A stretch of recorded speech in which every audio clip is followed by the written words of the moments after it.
All right, we're kindergarten now. Sorry about that, gang. My voice is not carrying. It's a problem with me. Anyhow, just wanted to let you know that we're going to get this thing started right about now. Welcome to JavaScript Minnesota. This is our July event. We've got a great night lined up for you all. Thanks for showing up. First and foremost, thanks to our sponsors. Of course, our host here is Olsen, ICF Olsen. They've been our host for a long time. I can just say Olsen is cool? OK. Dan approves, so I'm going with that. Olsen totally rocks. They've been our host for some time now, and we adore them. They're great, and they take good care of us, and so long as we take good care of the space. So, you know, obligatory, please be sure to clean up around your surroundings before you leave, because we like them and they like us, and we'd like to continue that. Dan, anything you'd like to say about Olsen as I'm over here. We are, despite our sort of ad agency roots, our company, we have about 60 developers and build a product called Tally, which runs large loyalty programs. So if you stay at a Hyatt hotel or ride an Amtrak train and earn points, we build the software that manages all of that stuff. We have a big Node and Angular code base. We have a big Java code base that's migrating to Kotlin. We're doing some cool Hadoop big data stuff. So if you're interested in that, I'm here. I'll talk to you about it. Right on. In addition to Olsen, we'd also like to thank Twilio. Twilio is a software company that builds communication APIs for developers and people who want to work with things like SMS, text messages, phone calls. They even have a fax API now. And they've been a supporter of JavaScript Minnesota for a very, very long time. So we'd like to thank them for their continued support. Additionally, we'd also like to thank Frontend Masters. I know sometimes folks from Frontend Masters are here. I don't see Mark right now. So I'll give you my spiel about them then. They're a local provider of expert front-end training. They film right down the street from us here. They're total rock stars. They fly in people from all around town to create super high-quality tutorial videos and walkthroughs of web technology. If you haven't checked them out, I'd highly recommend doing so and letting them know that you heard about it through JavaScript Minnesota. As I mentioned, like Mark, who runs Frontend Masters, he's a huge presence in the community. So it's like we're totally floored to have him as one of our largest supporters here. And of course, also, I'd be remiss if I didn't speak also about Track.js, another of our fantastic sponsors. Track.js helps you write JavaScript better by helping you track errors in your production code and figuring out why they're actually occurring. Now, Todd's given a couple talks at JavaScript Minnesota in the past, so y'all might have met him before. And I keep wearing his damn shirt, and he doesn't showing up. Seriously, what's up with that? Randall, we talked about this. We Less act swearing as if, this time. This is the only shirt I own, and it's not. I have two others. At least one other, yeah. So many. Track.js is another of our continued supporters, and if you haven't checked them out, please do, because they totally rock and their product totally rocks. I believe I covered our sponsors there. No, I didn't. Last but not least, we need to talk about Plakeside. A relatively new sponsor, Plakeside Studios, provides web development for all your ideas. What's going on? Oh, there's an update. I totally have a new website. Are you kidding me?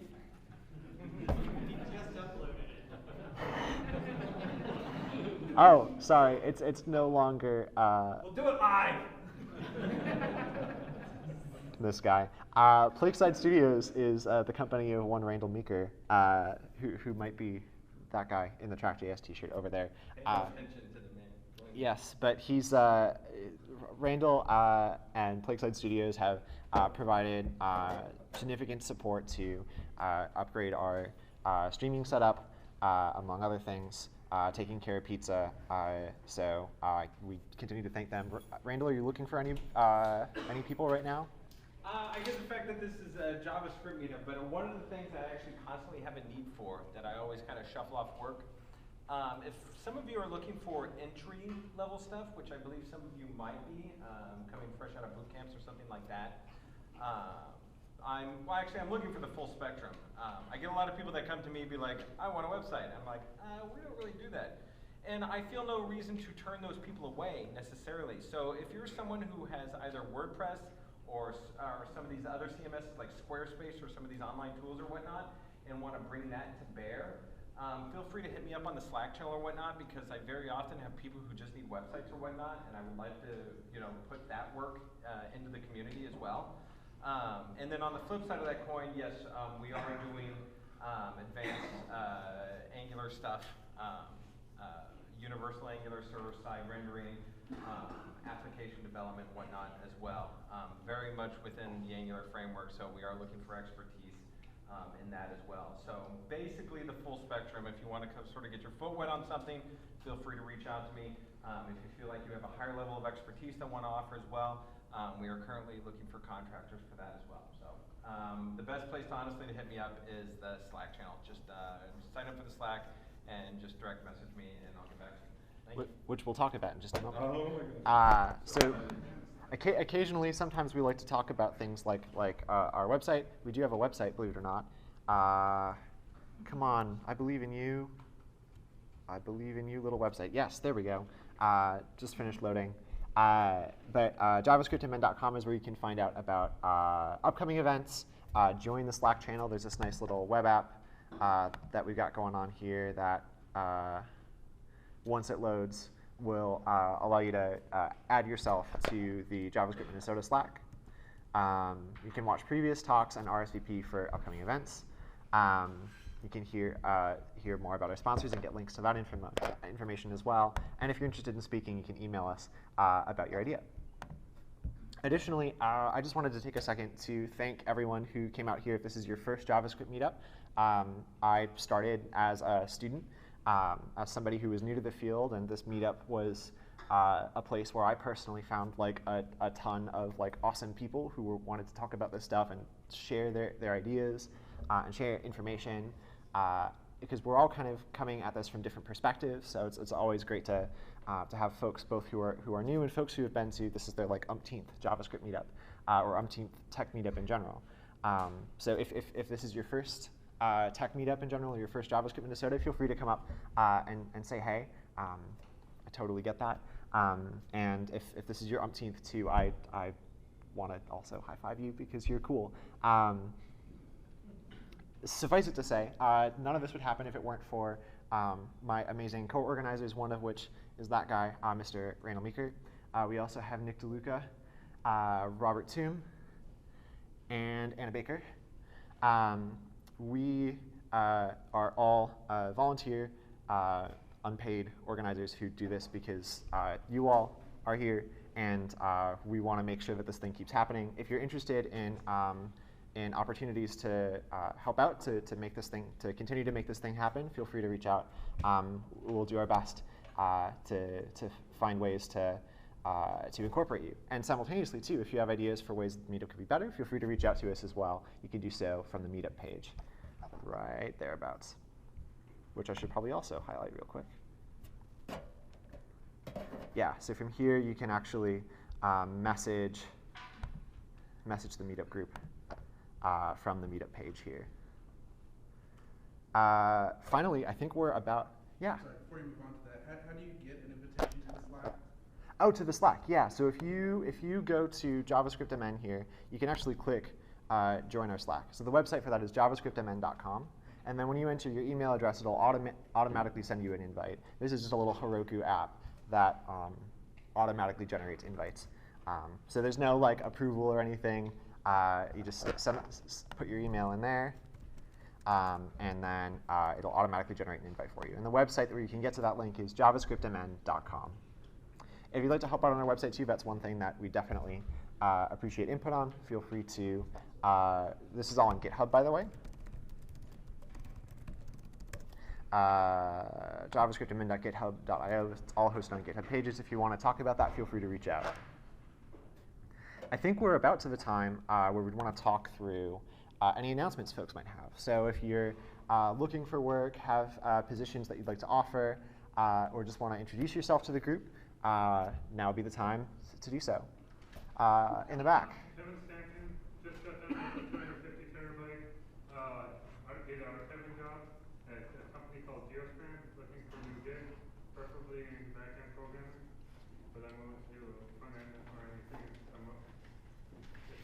what takes it up to speed. Awesome. Thanks, Kevin. Anyone else? Go for it. Hey, Matt England. I recently joined the Nerdery. I'm doing recruiting over there. I brought some of my cohorts from JavaScript front-end team. Right on. Happy to talk to anyone around. I'm always looking for JavaScript folks to join the team also. Perfect. So I'll be here. Thanks. Go for it. My name is Tyler Hansen. I have a few client projects under my belt. I'm looking for my first software job. Awesome. Thanks, Tyler. Sorry. My name is Katie Ann, and I work with the Kelly Mitchell Group. We're an IT and professional staffing firm. So if you are looking for an opportunity, come see Brittany and I. Thanks, you all. David Lepick. I've got 19 years of software engineering experience, master's degree in computer science, and I'm looking for a half-time gig. JavaScript, TypeScript, Java, Scala, Kotlin, those are my favorite languages, but I know a few others as well. Perfect. Right on. Thanks. Anyone else? Yes, sir. Todd Webber with the Hunt Group. We're an IT professional services firm located in Missouri. Currently looking for 2 people, fairly hard, open source full stack developer, PHP, MySQL, JavaScript. Kevin, my man. And, I'm looking for somebody on a full-time basis in the digital marketing space and someone on a contract basis at the same client. Really challenging stuff, really cool creative stuff they do the most. So kind of fun stuff. So looking for a couple of developers. Awesome. Thanks. Perfect. So I think, unless anyone else has any announcements, I know I didn't get to scan this part of the room here, but it looks like everyone's happy. I think we're probably about ready to start with lightning talks real quick. Let me just pull up my list momentarily. And first up is David Radcliffe.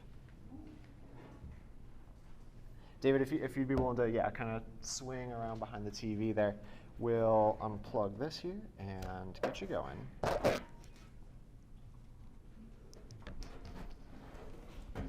Oh, actually, sorry, it's around this way. You'll be taking my spot. I'll be taking this. I could never take this one. Nah, it's all good. So we got the lavalier here, and then an HDMI cable here.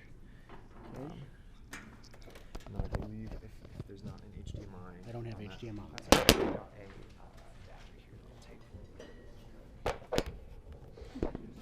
I'll just show it to you.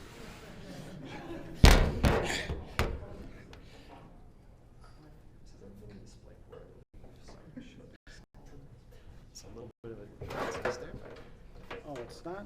isn't not the right kind. It might be on the other side. Sorry, on the other side. So I'm new to Mac. I don't actually know how to operate my own computer yet. Good. Should be solid. Looks good. All right. David Radcliffe.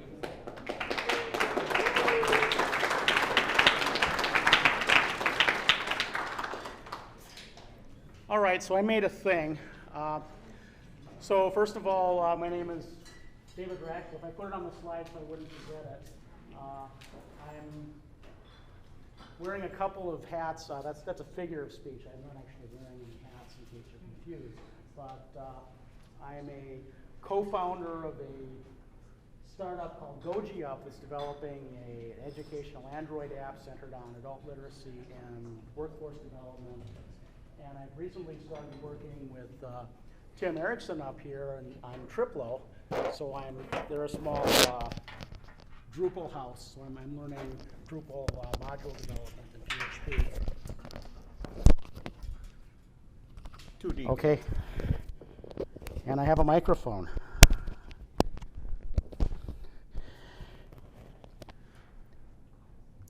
So I wanted to learn how to do CSS animation, so I thought of trying to create the 15 puzzle, which is a classic sliding block game. And maybe I could even play it here. Let's see if it works. Okay. So it's just your usual thing. You want to try to get the, this is going to take too long, I think. But you want to get the tiles in order. And what it should look like when you're done is this. So once you solve it, you get this little smiley face and your time. And I thought I'd just show you what the code looks like, since I guess that's what we're here for, is code. So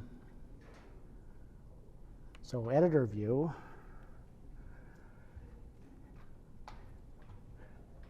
So, all right, so this is the HTML here, and CodePen lets you leave out the boilerplate here. So there's not much. I have a div for the board. I have a button, and I have to scramble the board, and I have a span for the clock, the elapsed time. And maybe I'll, is that, you can see that? I guess it's, okay. So what is there that's interesting to tell you here? I'm not sure, but so the grid, I'm using the grid template. So I just have 4 columns that are 80 pixels wide. And what I'm going to do, what my script does, is it just adds 16 divs. And each div is going to be one of the tiles or the empty space. Okay, so this isn't so interesting. I have a nice linear, I think it's a nice linear gradient background. I have a blank cell which has no border, of course, and no background. And here's the animation code. So I have, when I slide right, the left margin is going to go transition from 0 pixels to 80 pixels. And when I slide left, the left margin is going to transition from 0 pixels to negative 80 pixels, and so on. So that's what these keyframes are doing. And so I have a class for each of these. So slide right, I just say, I'm going to use the animation name slide right, and I'm going to animate for half a second. Okay, so I just defined, it's kind of redundant looking, I guess, but defined an animation for each of these 4 directions. Okay. What else? I could tell you about shuffling because, well, my background's in mathematics, so there's a little bit of math involved in here, and I have to resist temptation to give a math lecture in 5 minutes. But so you have to be a little bit careful when you're shuffling the tiles, because there's a 50-50 chance if you just shuffle the tiles at random that the position's going to be unsolvable. So what you need is some kind of invariant, some way of determining if the puzzle is solvable, and if it is unsolvable, to adjust it to make it solvable. And so what I'm using is something called the Fisher-Yates shuffle, which is a perfectly fair way of selecting a permutation at random. And how it works, well, let's say you're shuffling 5 things. You take the 5th element and you swap it with one of the first 5 at random. So maybe 5 gets swapped with 3. And then I have to do it the other way.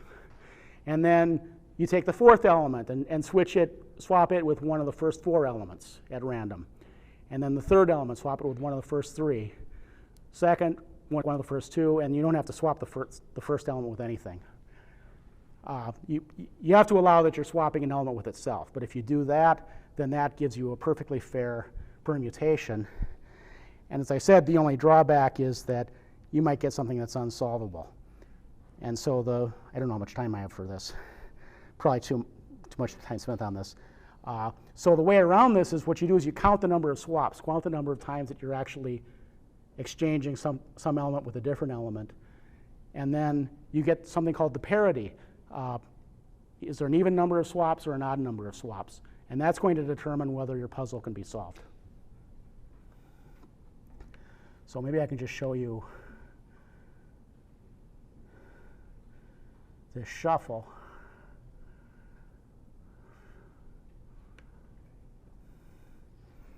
So this is the Fisher-Yates shuffle that I described, but now I'm saying, well, if I'm swapping an element with a different element, then I'm going to count that as a swap, and I'm going to keep track of the number of times we swap different elements. And then if If our parity is odd, then we have to do an exchange to make it a solvable position. I sort of forgot everything I wanted to say about this. But, I'll show you a little bit of this. I'm sure I don't have too much time left. So what happens when I click on a tile? Well, first of all, I have to see, am I allowed to click on a tile? If an animation is in progress, I don't want it to do anything. So that's going to return false. Or if I haven't initialized yet, or if I've already won. In that case, wait will be true. Otherwise, we keep going. And I'm just doing a linear search, which feels wrong, but with 16 elements, it's pretty fast.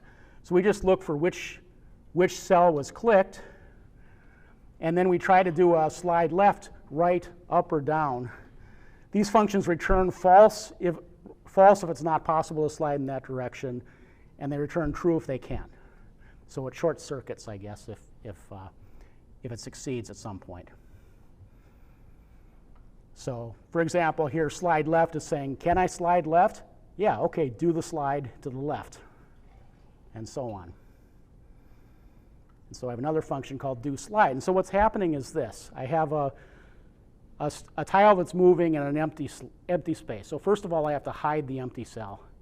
And then I start the animation. And then I stop the animation and I switch the two elements. So it looks like this tile is moving from here to here. Actually, it's moving from here to here, and we're switching. So let's see okay, so we're hiding the empty cell, starting the animation, setting a timer to swap at the end of the animation, and also checking to see if our timer for the game has started.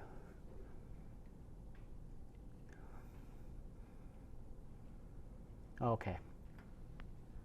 Well, I didn't prepare a talk, so this is all you get. Thank you.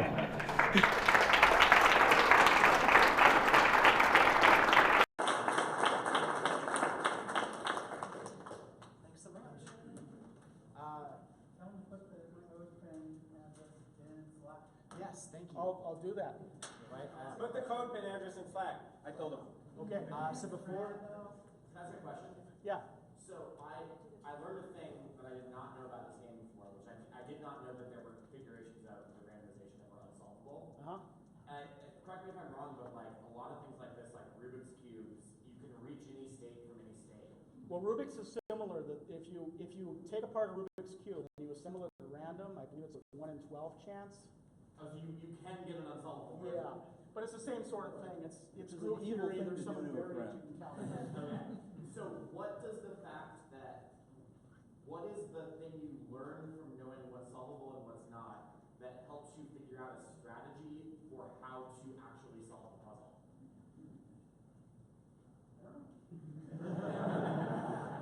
It's not about your code at all, I apologize. But I don't know. It's a puzzle so simple you won't need a strategy in it. You just so I'm real bad at it, so. make you feel bad. Alright. I guess what I do, I get the first two rows are usually easy. What I try to do then is get the first column.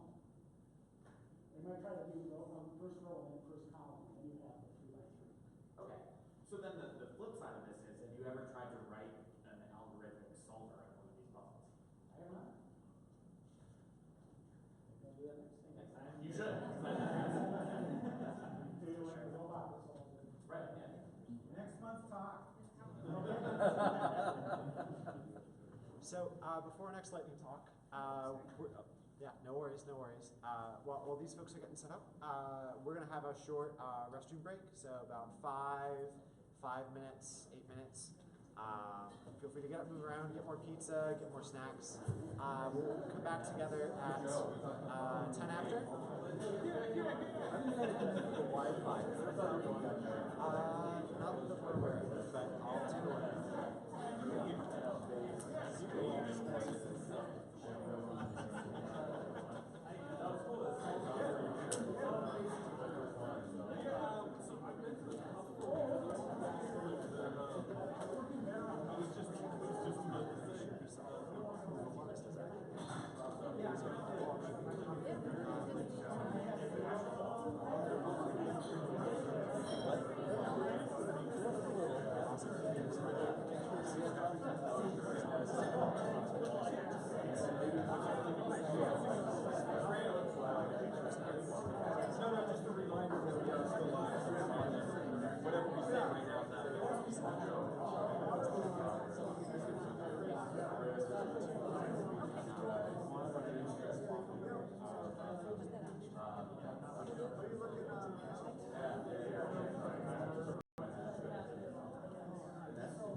does appear to be a few more slices of pizza. I mean, that was before the break, so it's probably gone now.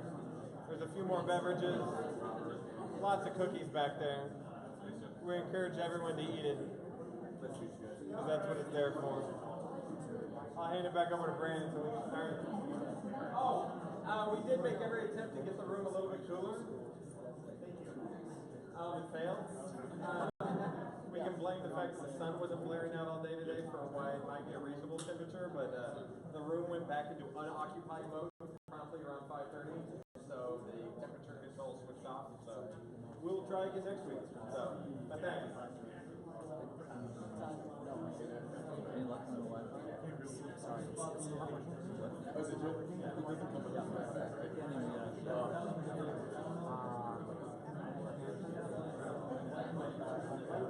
I loved it. It's on the back. I can't put it zips it. I didn't use that much. There was actually super quick there. Usually like we'll say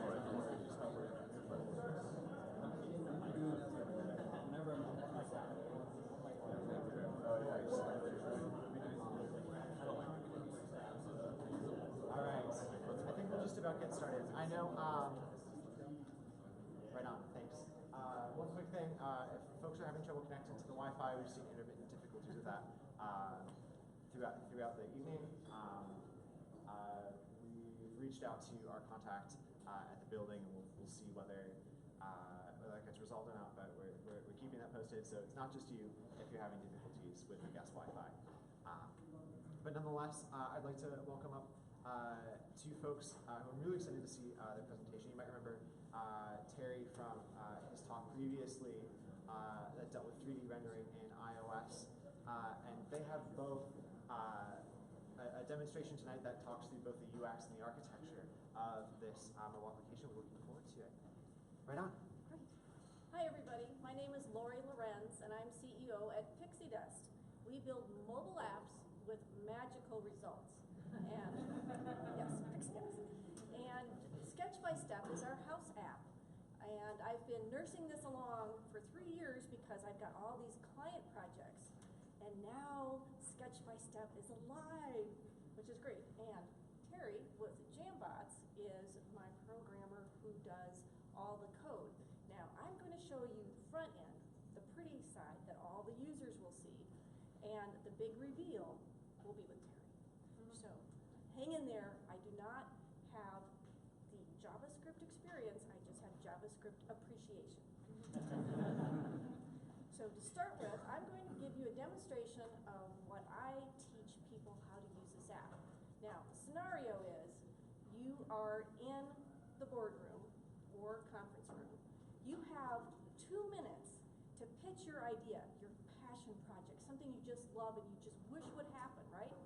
And you have a whiteboard, you have markers, you have 2 minutes. Do you draw for the win, or is it an epic fail and you'll never get your project? Well, guess what? You've got help. This app will teach you how to draw on a whiteboard, as well as a napkin, a piece of paper, you can sketch note.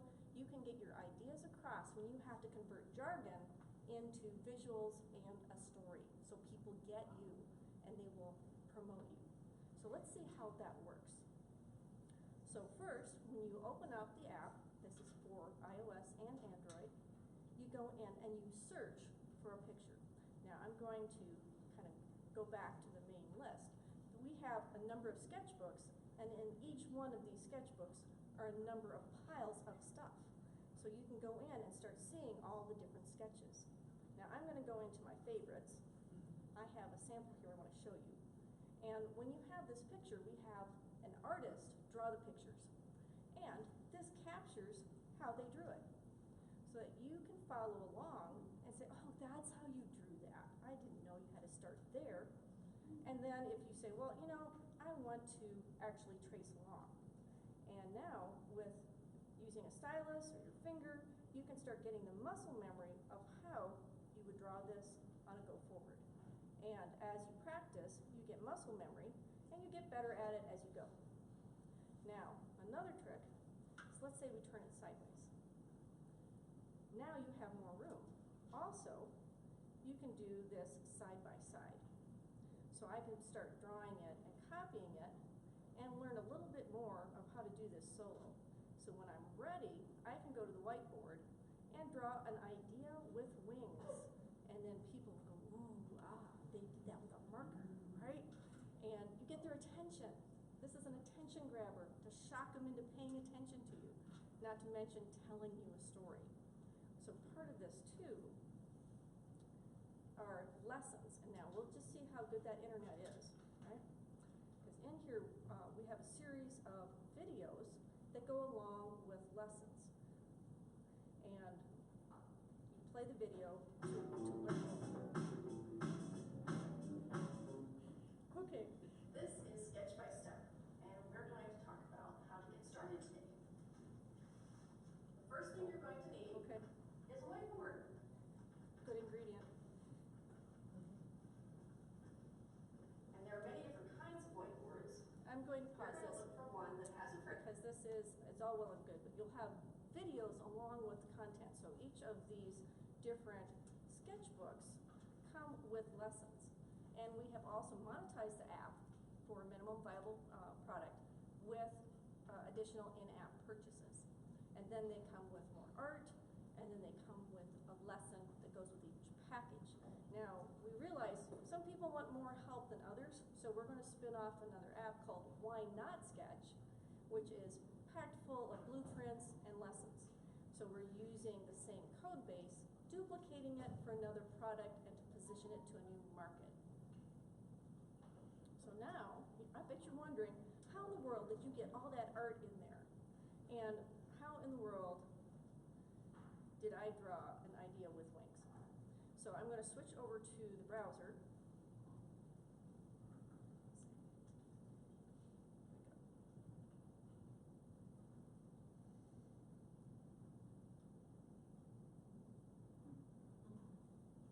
Of course. What else would I be? All right.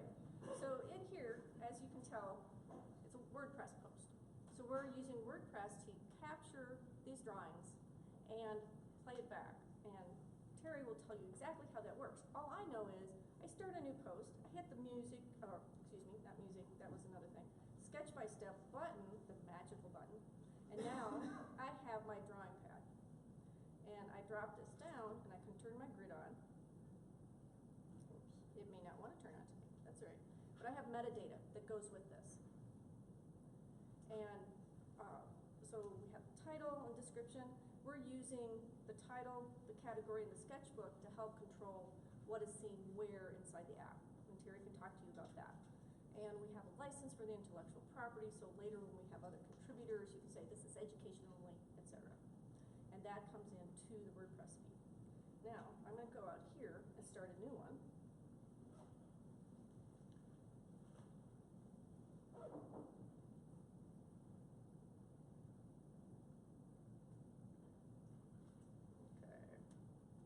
Exclamation marks, this is bad, so we'll just leave that alone. And then I will put it into Basics Lessons, publish it.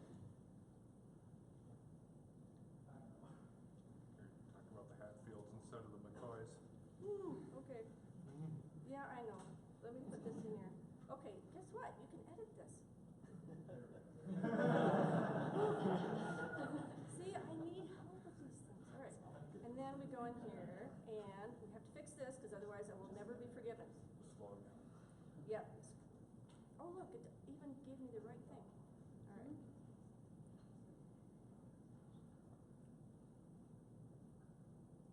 All right. So now I've got the right name, update. All right, no picture yet. How are we going to get this picture? We'll go back into Sketch by Step. And now I have a palette, and I am drawing in gray so that people know they can draw over it. So now I can draw a very simple thing using a stylus and give it a name. Happy programmer. All the beer and pizza they can eat. Okay. And I can give it a description. This one is simple. Image. We've used the keyword simple in a lot these things so that you can find the simple stuff, usability, and anything else you want to search for. Because we'll be using the TAG cloud. And this is going to go, we'll just leave that in success? Okay.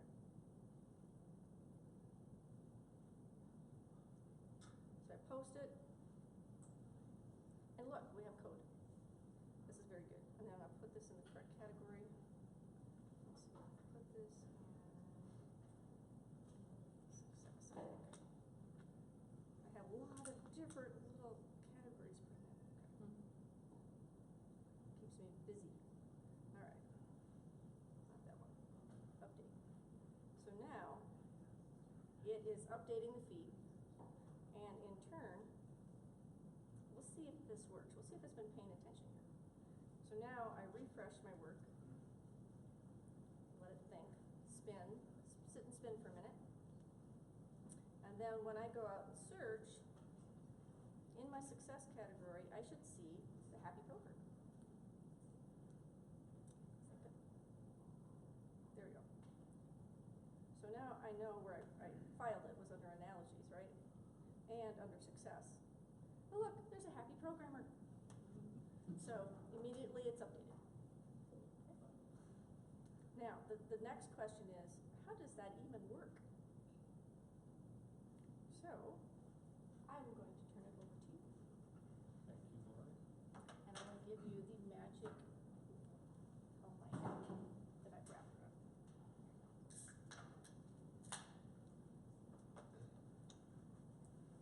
WordPress plugin is made out of JavaScript and PHP, straightforward. Excuse me.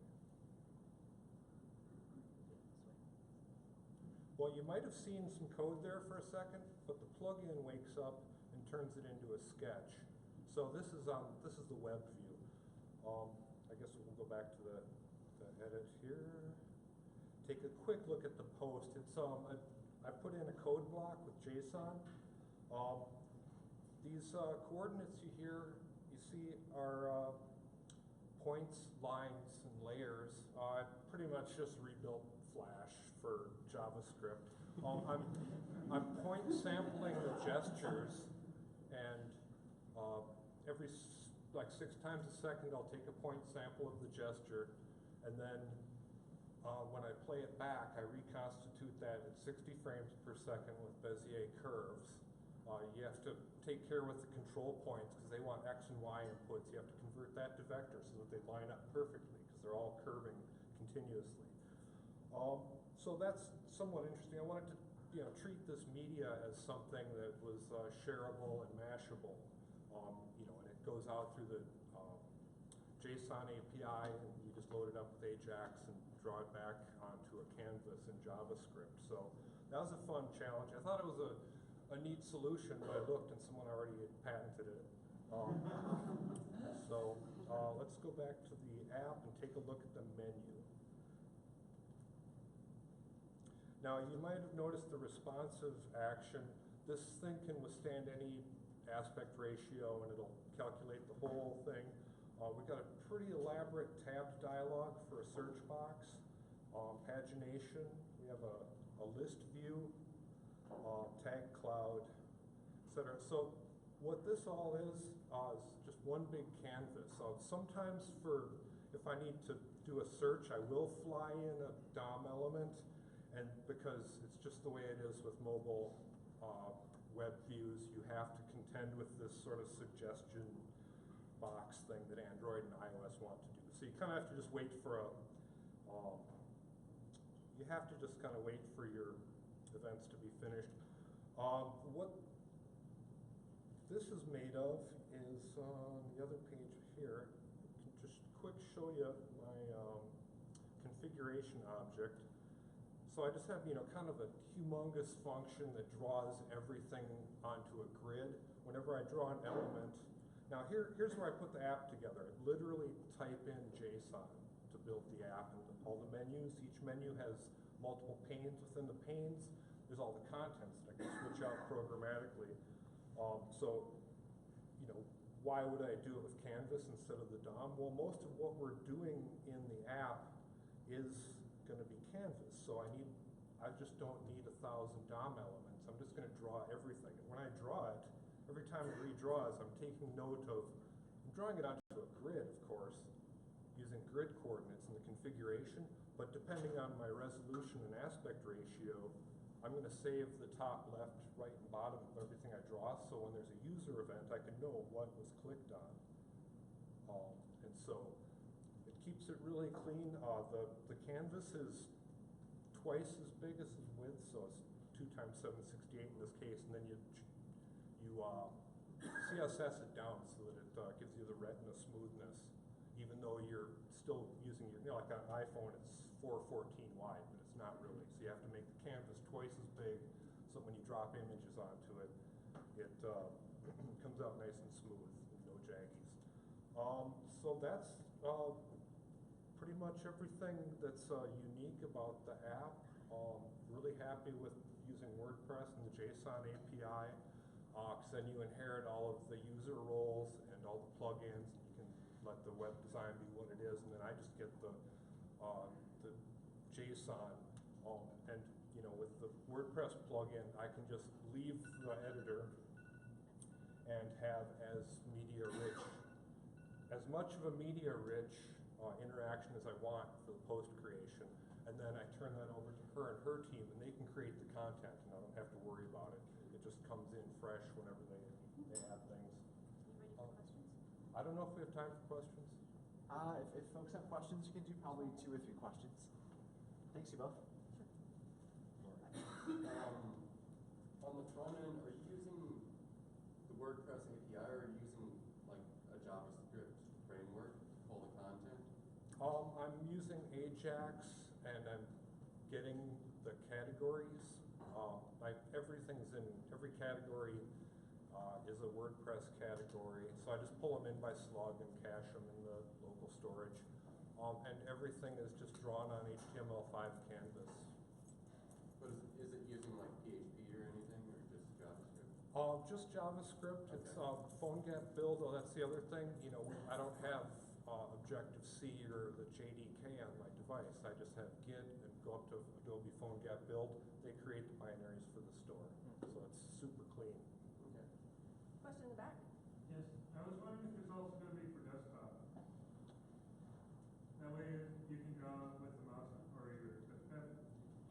Yeah, I try to do everything as responsive as possible, and eventually we'll have the plugin will be another product line, so that if you want to have your own sketch blog and your own app driven by it, or whatever you want to develop with it. I don't mean smartphone, I mean like just drawing it on. Oh yeah, this. Well, that's it's technically possible, but business-wise, we'll see. I develop it on the desktop with. There's no mouse over and there's no multi-touch, so I only work with single touch, which means I can target mobile and desktop and not have to worry about any. There's no hover on a tablet, and there shouldn't be a keyboard either, but sometimes there is. Okay, one. Perfect. Zach. Did you say that, so this whole application is, like, every layer of that is drawn onto a single canvas? No, there's several different canvases. Okay, cool, because that makes a lot more sense. Yeah. So yeah, when I'm drawing, there's one canvas that's the live drawing, it's this line, and then it quick gets dropped onto another canvas. Okay. So then there's 2 canvases I'm drawing on. And then there's the background canvas, there's the animation canvas, and then the menu canvas. Your user, your UI elements, is that a canvas as well, or is that DOM? This is one canvas on the top. A library to... As you can see from the information architecture, we've got different data sources, we've got different views, we've got a lot of different tabs. It's not a library that you're grabbing. As far as like your actual user interaction with detecting like where you're placing these elements within your canvas, or is that all? The JSON has all the grid positions of everything, and then when I draw it, I remember the pixel positions, and then when the event comes in, I compare the pixel position by just iterating through the whole menu. Okay, cool. The other answer to this is it's pixie dust. Yeah, it's magic. Yeah, you may have wondered how we got a chisel point on a HTML5 canvas, but that's proprietary. It's another demo. Oh. Ready to Ready to turn go? over the report? Okay, Thank you so thank you. much for having us. There you go.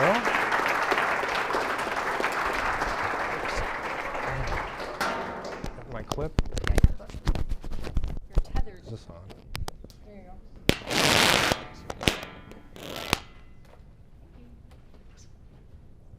So next up, I'd like to welcome up our main speaker tonight. For those of you who didn't catch this on the meetup invite, Adam Bezemek is a front-end architect who makes the interwebs look pretty. He's here to talk to us about Brandon dropping HDMI cables. No, not that. To talk about Bear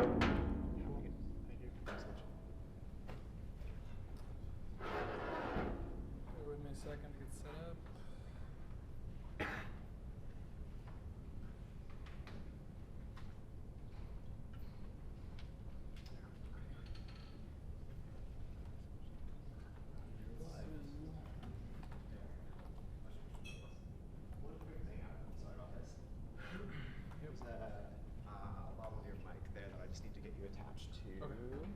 That may have also dropped. Next level now. Sure enough. Sorry about that. Feel free Sure to do. fix it. Yep. Is it plugged in here? It's already connected. Okay. Just want to make sure how far I can walk here. Yep. Is Thanks. that good? Yep. Everyone, welcome Adam.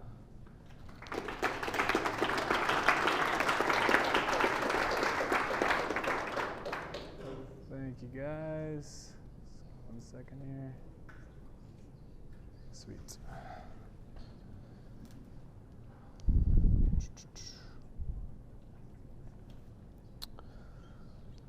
All right. Cool. Everyone can see everything good? Yep. All right, sweet. All right, as you said, I'm Adam Bezemek. Today we're going to be talking about getting to know atomic design.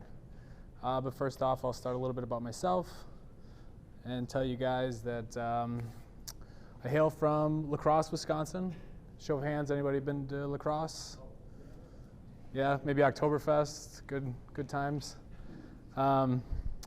I work for LHI. I used to actually work in town here for Virtuel. I don't know if you guys have heard of it. We actually hold the Angular MN meetup, or they do. I still attend every once in a while. But anyways, yeah, so now I work for LHI in La Crosse, and we provide healthcare, logistics for active military and veterans all across the nation. I have some people watching from home today, so shout out to Johnny and Jason. And then usually what I tell people though, what I do for a living is I make the internet look pretty, right? And that's kind of what I'm here to talk to you guys about today. So first off, I just want to warn you guys, like this is not a talk about responsive web design, about best practices, execution tactics. I'm not going to talk about flat design, mobile first. What's that? Is this from Minibar? Yeah, were you at Minibar? Yeah, so I presented a couple times. Yeah, if we're at Minibar, Open Source North this year. I presented this talk a couple times, so still trying to refine it and critique it, but so yeah, a lot of the same content. But anyways, I'm not going to talk about Artboard, Zeppelin. I don't care what your CSS is and how it works. These things are all really cool. But what I want to get you guys thinking about today is, what is the process before you even open up a PSD or you start coding anything on your project? We're going to talk about methodology. And the beauty is it doesn't matter what tools you're using. You can apply this methodology across the board. And it's really going to help you guys develop rich interfaces.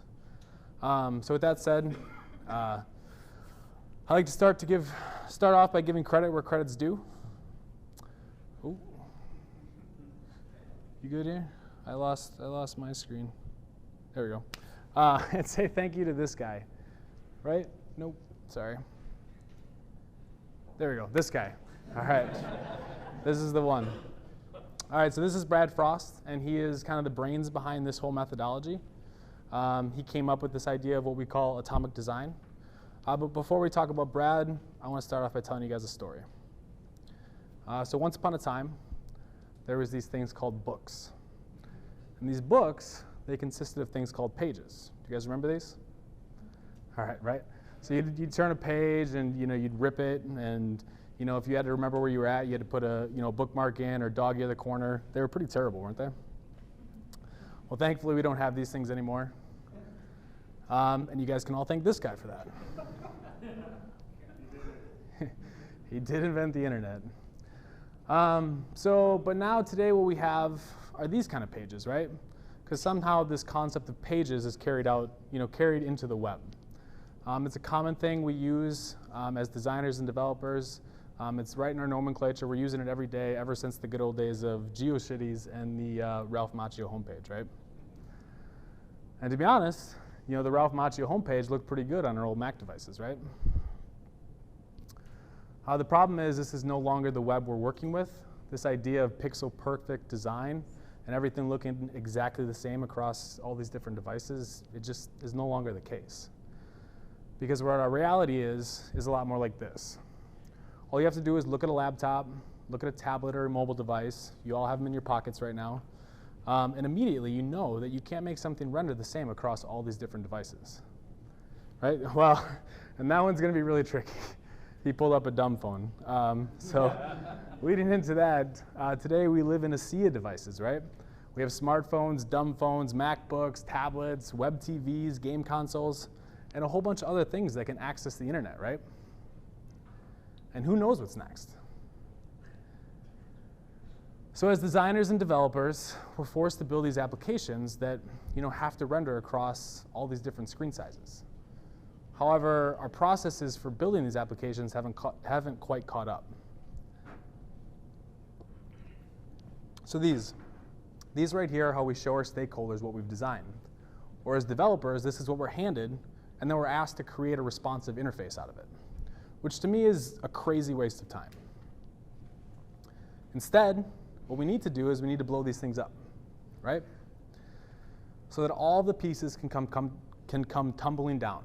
And then if we stop, take a moment and think about it, we can ask ourselves, what are our interfaces actually made out of, right?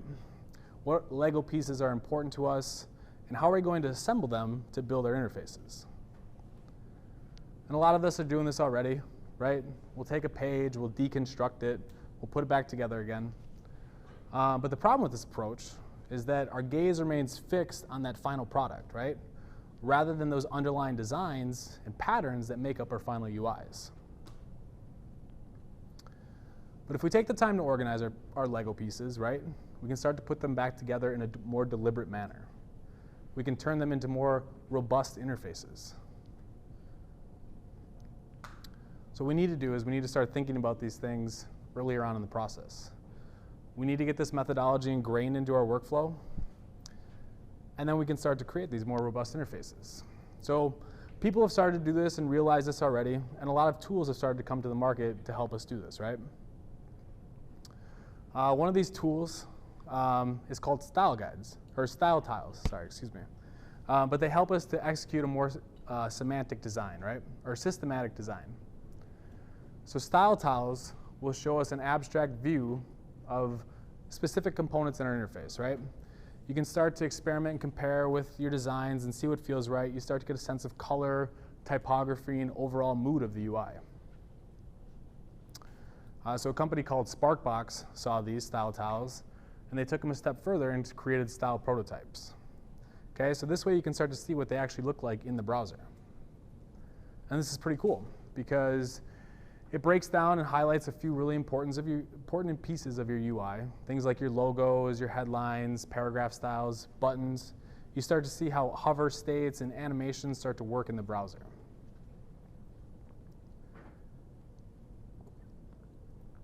Well, if we can create style prototypes in the browser, why not just create an entire style guide in the browser, right? This idea, started to come around a few years ago. People started saying, well, let's just create a style guide in a standalone website. So it starts to sound pretty good, right? They'll help us out in a lot of ways. They'll promote consistency across our interfaces. They'll also create a common vocabulary for everyone using it. We'll have it as a reference point, making it easier for us to test and QA our prototypes.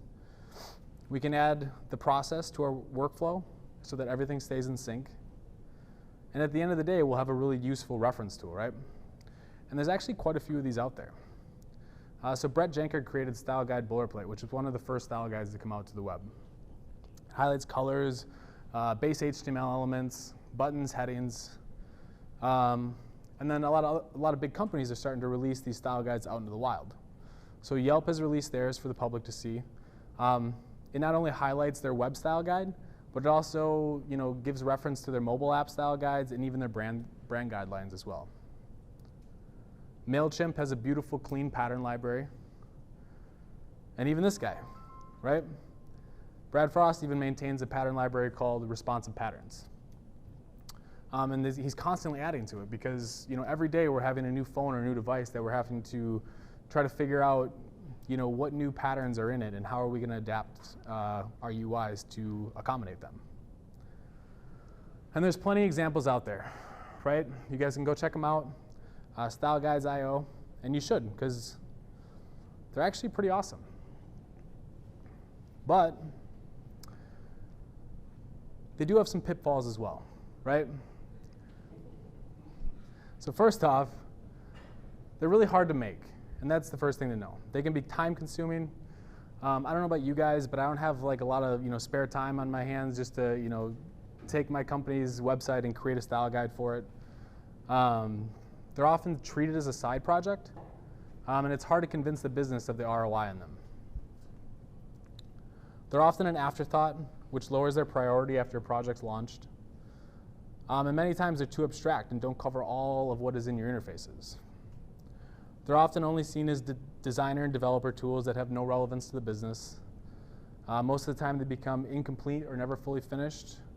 But most importantly, they lack methodology. And that's what I'm going to lead into here in a little bit. Well, but now I'm surprised none of you guys are like, hey, Adam, I got an idea, Let me stop you and tell you something.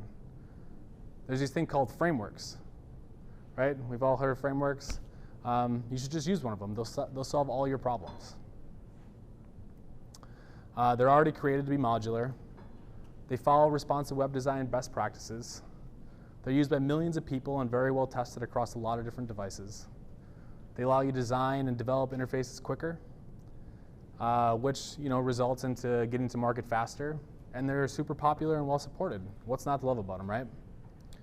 You'd be right. All these things are true. Bootstrap is like the most popular repo ever.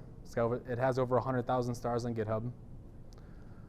Foundation by Zurb, they're doing some great things and being responsive and certainly speeding up your development times. Semantic UI is really cool because they're bringing kind of this common nomenclature and vocabulary to all of the people using it, so everyone's kind of talking on the same page. And frameworks are cool, right? Deal with it. But I don't think they always cut it, right? So if you're going to use a framework, you inherently subscribe to doing things a certain way. You may also find that your interfaces start looking like everyone else's, right? Which brings me back to this guy. So I read Brad Frost's book in order to kind of prepare for this talk. In his book, he has this anecdote about it when he was a kid. He remembered watching a lot of sci-fi movies growing up, right? And one of the things that always bothered him was how everyone was dressed the same. So, he was a kid. He didn't know much about, fashion and, adult life. So he just figured, in the future, they must just solve fashion, right? But the reality of this picture is that it depicts 7 really cool, unique characters, all dressed tremendously similar. Just like if you had 7 really cool ideas for a website and you use the same framework for all of them, they would probably look tremendously similar. So as I researched this idea a little bit more, I stumbled across this site, which, good, it made me laugh too, right? Okay, so this probably more accurately depicts the lookalike issue that we see with frameworks. It's a pretty website, it looks clean, it's responsive, but there's nothing really unique about it. It just feels, too familiar.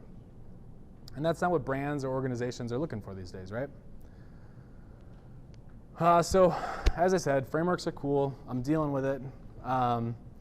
But, you know, if you're going to use a framework, you're going to probably subscribe to this one-size-fits-all methodology, which then can lead to things like bloat in your applications and poor performance.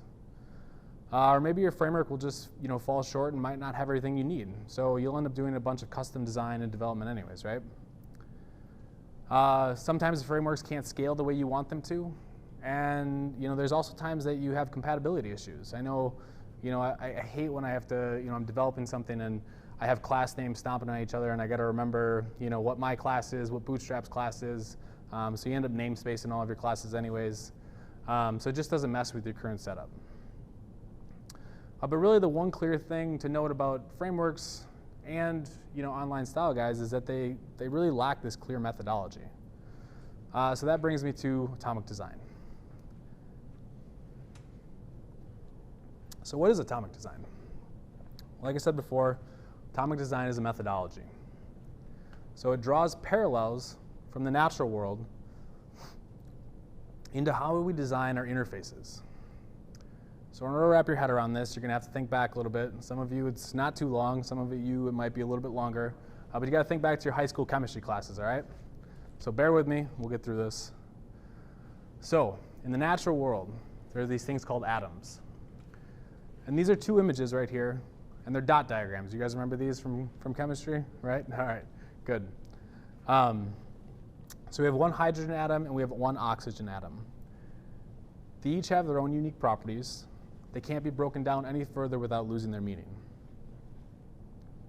So if we combine these two atoms, we'll create a molecule. In this case, we've created water, right?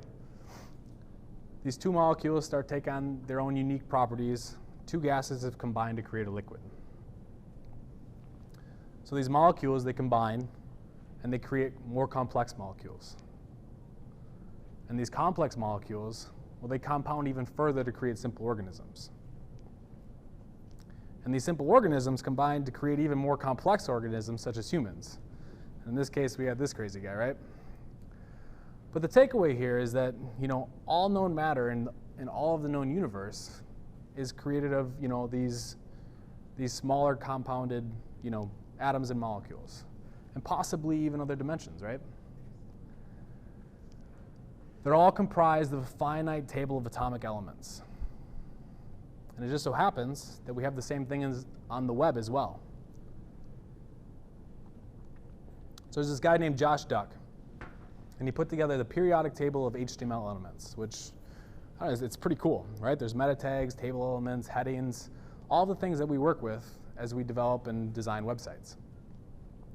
And like the natural world, we have this finite list of elements that we have to build our interfaces as well. So knowing that, we can now apply this same process to a methodology comprised of 5 distinct steps. This methodology will help us craft and develop our interface design system. So, in Atomic Designs, there are atoms. Atoms are the building blocks of our interfaces. Okay, there are inputs, our labels, our buttons. They're anything that can't be broken down without losing their meaning. Many times they're abstract elements, that can be combined together to create something meaningful. Because on their own, they're kind of useless to us, right? They're good for an at-a-glance reference. They're good for understanding your color scheme, your typography, and your form elements. And they're a good reference point for all your global styles. So here we have a label, an input, and a button. And for the, you know, I know a lot of us are developers here. This is geared towards, you know, designers and developers. But for the developers here, I've showed some code as well. So it's not too much code, and we understand that, you know, there's a lot of things that we can do with them, but on their own, they're kind of useless, right? So our next step in the methodology is molecules. And molecules are atoms grouped together to create something that we can start to use in our interfaces. They're more concrete than atoms, and they serve a specific purpose. And that purpose is to do one thing and do it well. Structurally, they serve as the backbone for our UIs and our layouts. So So here we've combined 3 atoms that we saw on the last slide, and together they create a search molecule, right? So we see these on all kinds of different websites. Our third step in the methodology is organisms. Organisms, they're like a distinct section of an interface, right? They're formed by combining atoms and molecules to create something really purposeful. They feel more like complex molecules sometimes, and they can be interchanged. It doesn't really matter exactly, what you call them, as long as you're following the core concepts behind them. And the reason they form is become like a reusable component that we can use repeatedly across our UIs. For example, a header on a website. So it's usually on every page of your interface. Here we have an atom logo, a navigation molecule, a search molecule, and together they're all combining to form a header organism. And it can be reused across your entire application. You see these things everywhere. I probably should have changed it to a Vikings header here, but no. All right, good. Good deal. All right, so next we have templates. And templates might seem odd when we're talking about atoms, molecules, and organisms, right? Well, when you get to stage 4 and 5 of the methodology, you really have to start thinking about your client or your stakeholder, right? If I went to somebody and said, hey, I've created all these atoms, molecules, and organisms, and I want you to check out my universe. It's going to look great. They're not going to really understand what you're talking about. So at this point, we bring in some more common nomenclature. And also I want to point out at this point that atomic design isn't this rigid dogma that you have to follow. It's flexible, right? So a good example is GE adopted this atomic design methodology, and rather than calling it atoms, molecules, and organisms, they use principles, basics, and components, right? So you can kind of interchange names and figure out what works for you and your company. It doesn't really matter as long as the core concepts remain the same throughout. So templates. Templates are where we start to see these components working together to create a structured layout. They're page level. And here we're back to talking about pages again. And like I said, it's not common nomenclature. When I was working for Virtuel, we didn't really like the idea of templates, so we called them samples and demos and things like that just kind of fit more with what we were working with. They're concrete ideas in our interfaces, and they serve a specific purpose.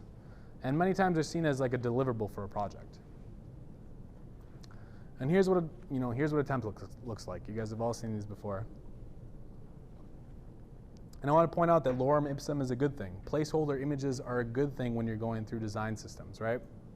It shows us our layout, what's important to us, but it just gives us like that structure behind what we're actually going to do with it.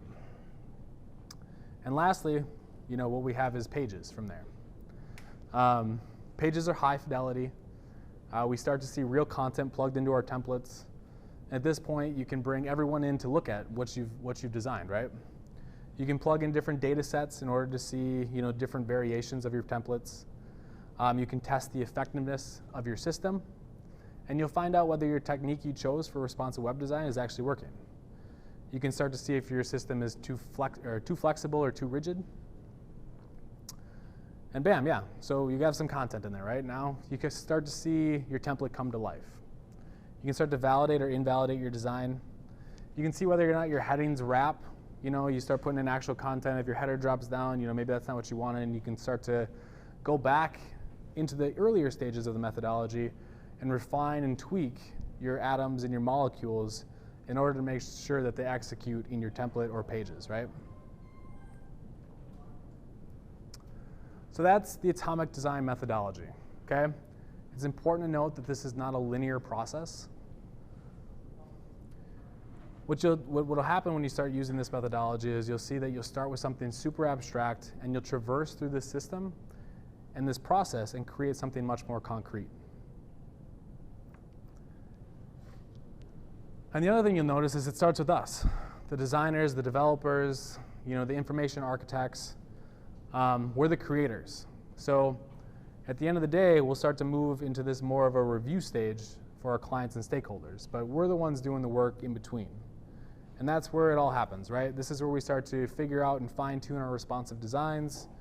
And like I said, a lot of the work just happens in these first 3 stages, and then we start to come up with our deliverables by then. So at this point, I assume some of you guys are kind of wondering, well, this is great, but how do I build something like this, right? Well, say hello to Pattern Lab, okay? I know Randall put out a link to Pattern Lab before the talk today, so I hope some of you guys checked it out.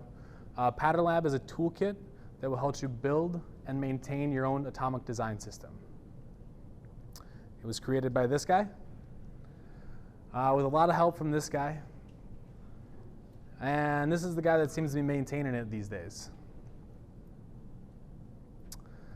So what is Pattern Lab?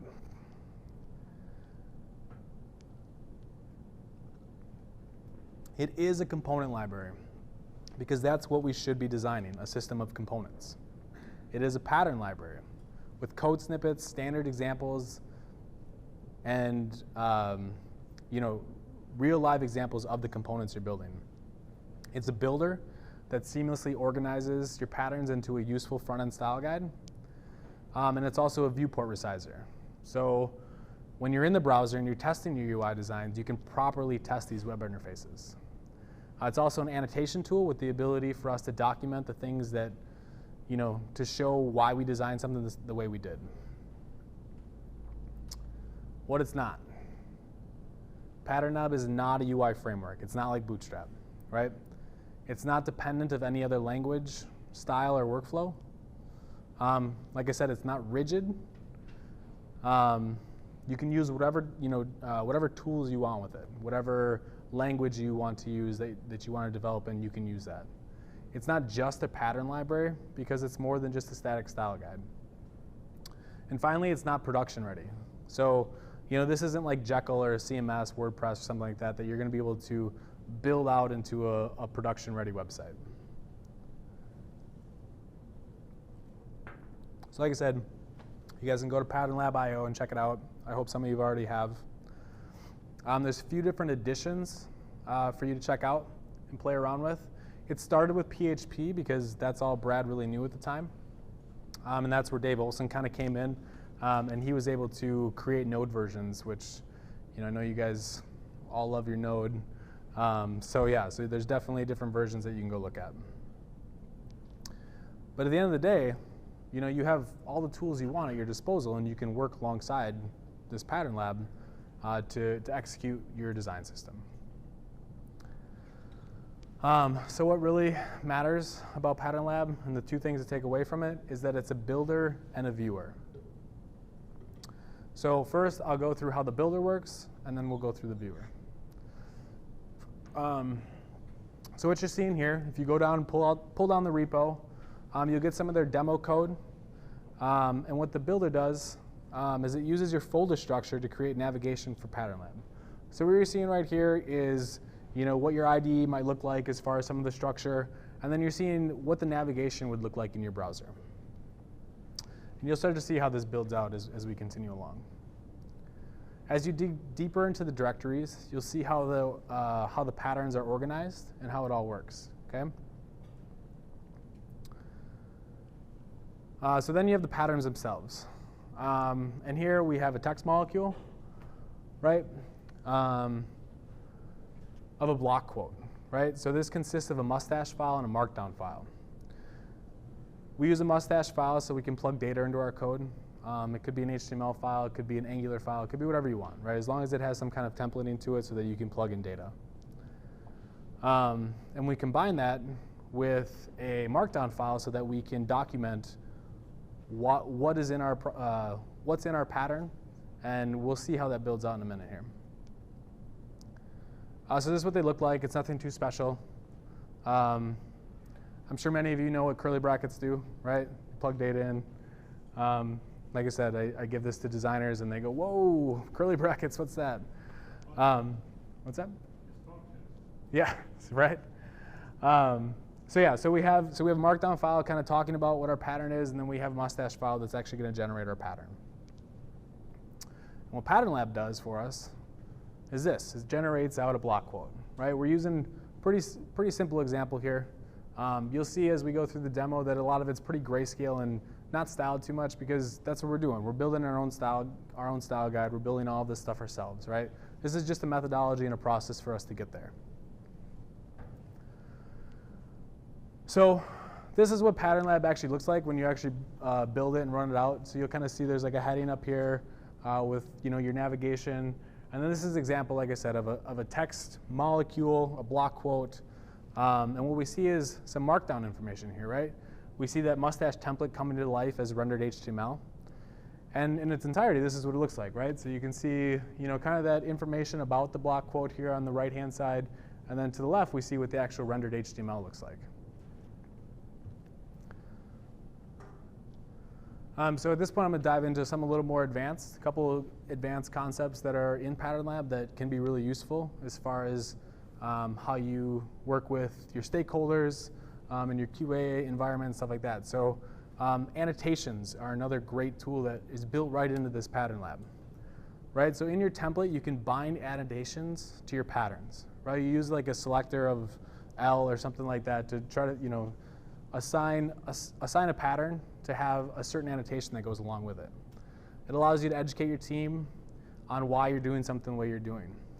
So for example, here in the logo, in the header, we're annotating that we're using an SVG to render the logo with a fallback PNG if needed for certain devices, right? So we have that graceful degradation along the way.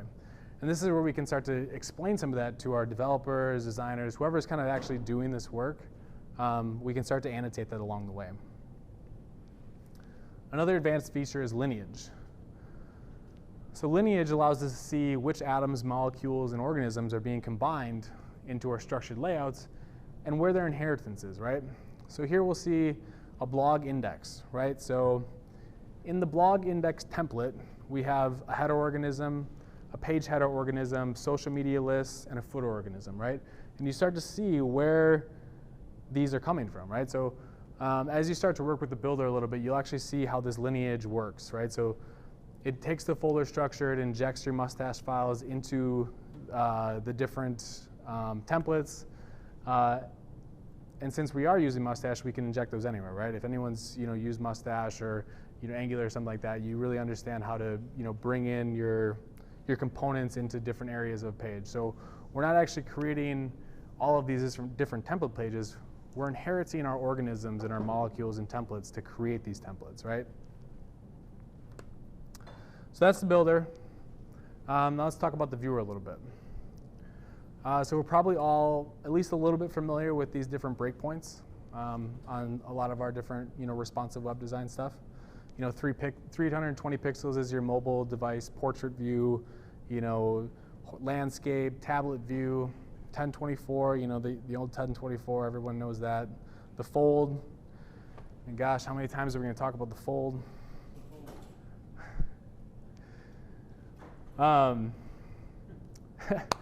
So with those different things, Brad came up with this idea called ish, right?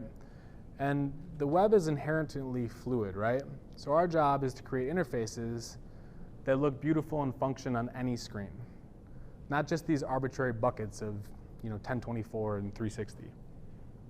So in Pattern Lab, we have this tool called ish. And what ish does is it allows us to view our UIs in large-ish mode, or medium-ish mode, or small-ish mode, right? So you can keep hitting these different sizes here up in the top right corner. You'll see there's an S, an M, and an L. And they'll resize your viewport to keep it somewhere within that range, right? So maybe it's 366 pixels, maybe it's 777. But if you render an iOS device or an Android device, they're always going to be a little bit different.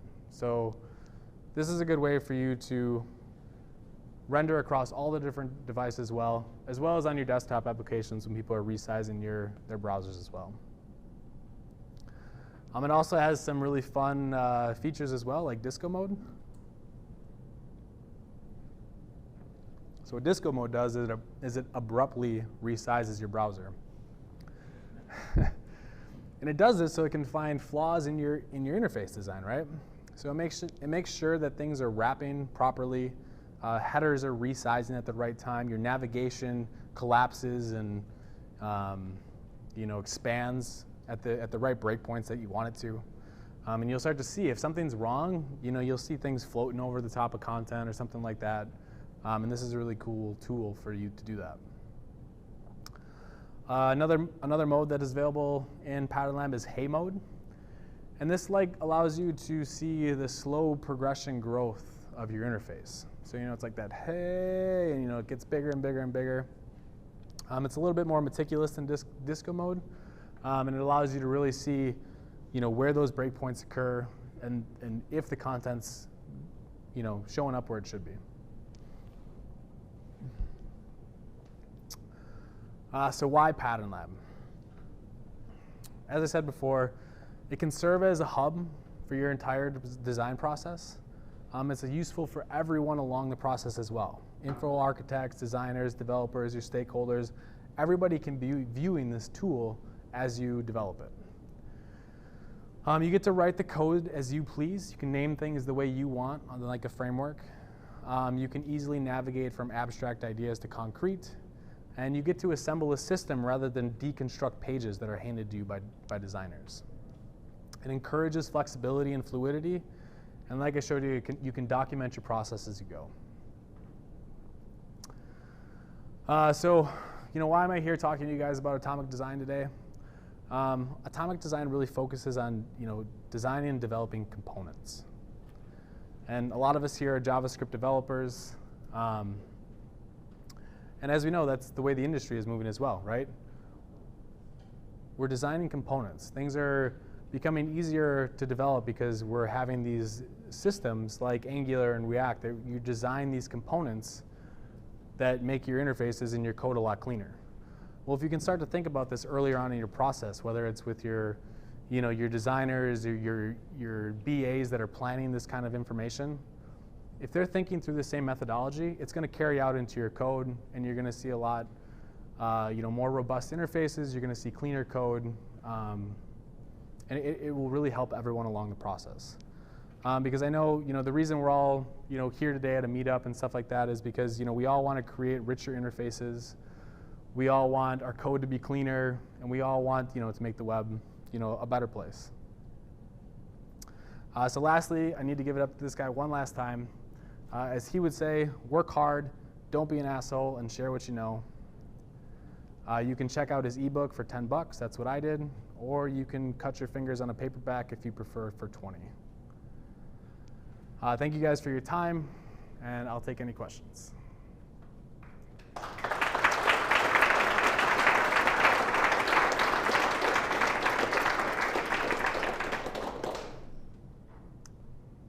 Shoot. I guess I have a question almost to come at it a different way. When you're building anything on your website, I mean, if you're making a form, you're going to start with this input, the label, this input, the label. I mean, it's always bit by bit in terms of the process of when you actually dig into the code and are starting to make it. Mm-hmm. It's not like you can say, make a whole page, make this section, and then start filling in the pieces that way. So I would wonder, how would you describe the opposite of an atomic design approach in the sense of like what to avoid? So let me see. So I want to make sure I understand the question, right? So you want, like, if I were to give you an opposite take on, why you should develop something a different way and start with more of a full page layout rather than. I mean, like if somebody were, say, doing it the most wrong way, what would that look like in the sense of like here are things to avoid? Okay. What is that opposite picture that you're trying to address and make better? So I think a really good example of that, I've worked with a lot of clients and they say, make me a home page, make me an About Us page, make me all this stuff, right, like that. And sometimes they'll even have designers say, here's 5 PSD files fully marked up. You'll see, sometimes there'll even be discrepancies between how the headers look and stuff in your Photoshop files. And they'll say, all right, like go design all these for me, right? Or go develop all these for me. And the problem with that is that they've missed the idea of well, let's create reusable patterns that are going to be across all of these different pages. So I think that's really like a top-down way of looking at it. Like, here's my website, go build it for me. How about I want to have a website and I want it to have a search module, and I want it to have a header component, and I want it to have some content. I want it to have a blog feature, things like that. You can start thinking about it on more abstract levels, more atomic levels, and start to design those first, and then put those pieces into a UI, right? So I think the big takeaway is, don't create pages, create components, and assemble those components to create your pages. Yep. I don't know if you're familiar with KSS or Hologram, but are there any advantages or disadvantages of Pattern Lab versus those? I actually haven't looked at either one of those. I know that Carbon Design has recently come out from IBM, and I've looked a little bit at that one. But at the end of the day, I think what Pattern Lab really does well is it does create this static kind of website for you to look at and see how all of your stuff has assembled together. And the fact that you can annotate and have information about your designs and your patterns along the way, I think is a really useful tool that a lot of companies are looking for. But it takes a lot of effort to hard code a lot of that. And like I said, I haven't looked at those two that you talked about. But I do know that the fact that Pattern Lab is kind of language agnostic has also really been great for us. When I worked at Virtuel, we actually had our entire Angular application living alongside Pattern Lab, and we were inheriting both of those styles and some of that markup into each of the applications. So it really integrated really well for us. Back. So obviously, like, the perspective of Atomic Design is to go from that atom all the way up to the page, like through the hierarchy. But like, when you start to get up to say like template, you start to see like conflicting, patterns throughout your, since your top atoms are so disparate, possibly. Like, at what stage do you start to be looking at that as like a bidirectional like influence? Like, my meta design isn't looking right. I need to go back to my organisms. And, you understand what I'm saying? Not really. So like, okay, I've got a lot of components, and Yep. I start putting together as a template, and my grid layout just like doesn't feel good when it's all put together. Okay. What can I do to like mitigate that, like kind of checking along the way, or kind of reverse that pattern, checking back and forth? Sure. So I would say that your grid system, is really kind of like it's like a molecule to a certain extent, right? Because you're going to have, probably some different divs that are going to create this grid system. And I think that is actually the point of Atomic Design, is actually you refine those things at a smaller level, right? Like, when you finally do assemble a template, your mustache file, if you're actually going through, then I encourage you guys to go check it out, because you'll see that a template is actually, 4 or 5 includes of like a header, a body, molecule, or something like that. And so basically what you'll have is a bunch of includes. So you won't actually have a whole lot of like hard-coded elements or divs in your templates, because all, those 3 different stages are actually going to assemble your page. So if something isn't looking right, there's something wrong with your design system, right? So that's where you would go back and refine those things at a smaller level and make sure that they do fine-tune and assemble into a good layout, right? Because that's the point of it, is making sure that you do have a responsive layout that is fluid, is testable, can withstand different abrupt screen changes and stuff like that. So I would say that if you got to a point where your design didn't feel the way you wanted to when it got to a template, that something's probably going wrong earlier on in the process. Does that help? Yeah, I mean, I guess it's just like what markers I can be looking out for, like as I'm going through that atomic, because like since every smaller component is designed to be Yeah, let me just pull up real quick. I think this might help a little bit as well.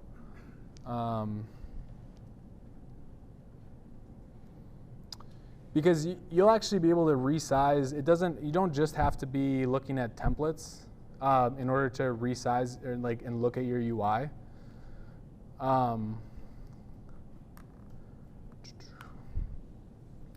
You can actually start looking at it at the atomic design, at the atom level and the molecule level. So, for example, at the organism level, we can look at just what our header might look like, right? And so, rather than going all the way into templates right away, you can really test the fluidity of your header before you inject it into a template, right? So this is what I'm saying as far as you really want to look at these things earlier on in the process, and you can look at them at an individual level. So I think that's where you would spend a little more of your time making sure that these things are the way you want them to be before you really even get into templates. So when you go through this process, you'll start with atoms, and these are what your atoms look like, right? These are your color schemes, your labels, buttons, things that we talk about are very standalone elements that don't do a lot on their own. As we get into things, like I said, we had, let's see here. Yeah, we'll continue with the navigation, right? So even at not that one.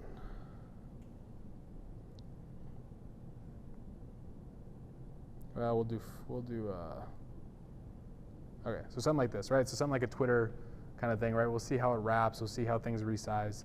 But yeah, you really want to start, you should be making all of your atoms first, starting to combine those into molecules that will, you think will be reused across your UI. Eventually get an organism that, feels like it's going to be on multiple pages. And as you get all of those things designed and developed, then you can start injecting them into a template and seeing how they work together. Yep.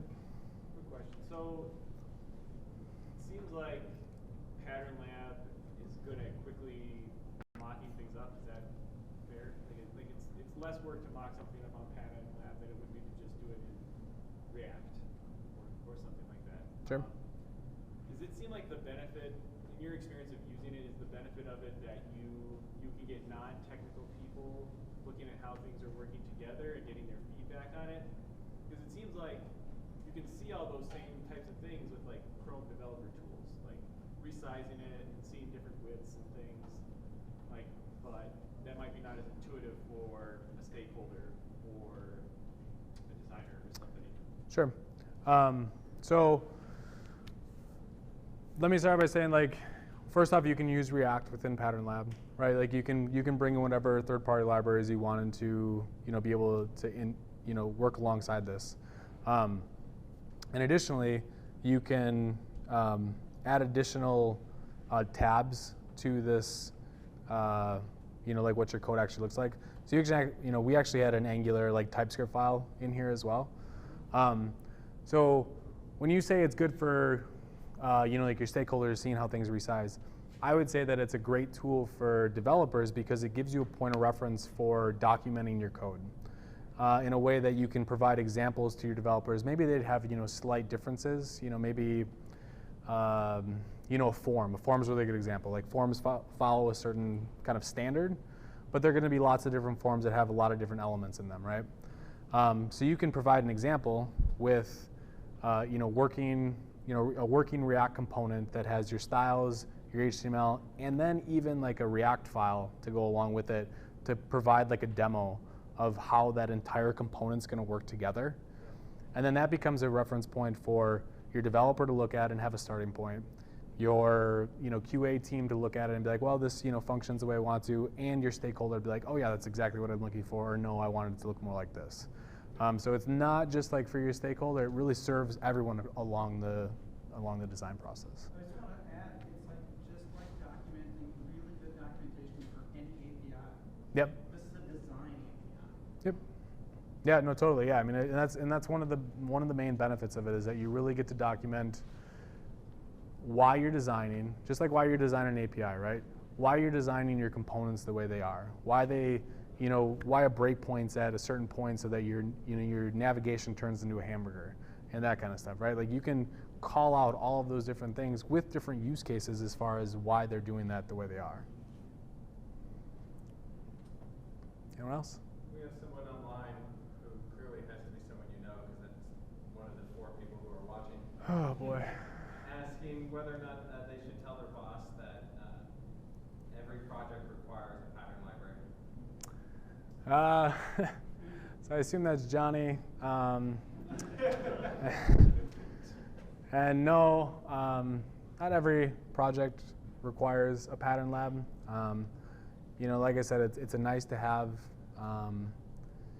You know, I know that not all projects allot the time for an additional, you know, project like this.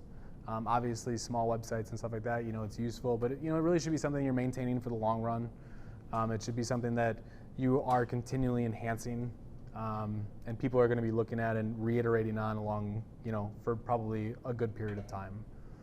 It's definitely, you know, it's a good way of, you know, mocking up and getting things ready for, you know, maybe a static website that lives for a while, but, you know, it really serves as a tool, you know, for like projects that have longevity. Say I have a really great designer, just comfortable using Photoshop or Sketch or whatever. Is it a hard sell to get them to start using something like Pattern Lab? I think they'd have to pair with a developer. I mean, I don't think Pattern Lab is a really, you know, it's not a tool that can be used probably by someone that doesn't know how to code.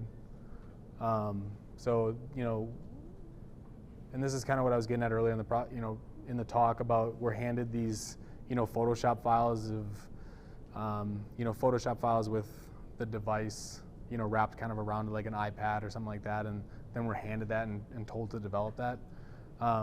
So I think if you had a developer and a designer kind of pairing early on in the process, and rather than the designer saying, here, let me create all of these different pages in what I think different design, you know, in different like buckets of, you know, screen resolutions are, start by saying, all right, I'm the designer and you're the developer. Let's develop what the buttons look like. Let's develop what a header looks like. And they can design those pieces and kind of have input on what it would look like, but the developer can actually go through and say, all right, I'm going to, you know, take an abstract approach at this. I'm going to develop, you know, the small pieces and assemble it into a larger piece. And then the designer and the developer can work hand in hand on making sure that they're, you know, fluid across all the different devices. So, anyone else? Oh. I guess I'm just trying to wrap my head around what this thing is, and the best I can come up with is... We'll have a presentation on it next month, don't worry. It sounds to me like a way to organize your components in a way that structures it in a way that would make sense to a graphic designer, or in a way that organizes things to look like a style guide. Is that fair, or is that? Kind of, right? So at this atomic level, you start to get your references of a style guide, right? And I'll kind of walk through this a little bit. So you start to see these very abstract things. And really the development behind this, by the time you get to a template, what your template code actually looks like,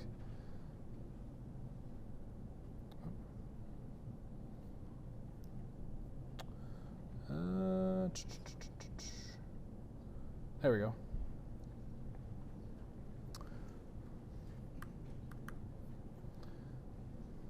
So this is your mustache file by the time you actually get there, right? And you've created an organism header, and you're just injecting that in there, right? So you're really developing small pieces of code that can actually be put into your application, right? And this is where, you know, you got to figure out, as far as your own organization, whether or not you want to marry up like your application with the Pattern Lab, or if it just becomes a reference tool for you to grab, you know, snippets of code and stuff like that that can be pulled into your application from Pattern Lab. Like I said, we married it up, and it was really nice because we had example TypeScript files for our Angular project. We had the markup ready for a form. All the developer had to do was come here and say, all right, like I need, you know, the header organism. So they'd go here, they go into the header, and they would literally grab the HTML for this and say, all right, I have a base point. So when you say it's just for designers, I think that it's a really great graphical tool for designers to see how their designs come to life. But it really is a developer tool to get started, maybe even before like an application kicks off. It's getting like that markup ready for you before you're integrating with your APIs or anything like that, where you can really get a sense of what some of these styles and components are going to look like before you start pulling in real data, or depending on your application, right? Large scale applications, there's a lot going on other than just the front end, right? So trying to integrate with those and have examples for those, this is a great tool for getting started, right? And you can start this months before your full full code application starts going, you get a project going. You can start this early on, have all the markup ready, have dummy data. The other thing that I didn't get a chance to, I guess, go through in here is when you do get to pages, this page is generated from a JSON file. So this is a template that grabs a JSON file and injects, like a headline, an image, all that stuff that you can see variations of it based on your JSON file. So you can drop in different backgrounds, different headers, all that, and then see how, how they perform across the different devices. Does that help? All right. Perfect. Cool. All right. Thank you, guys. Thanks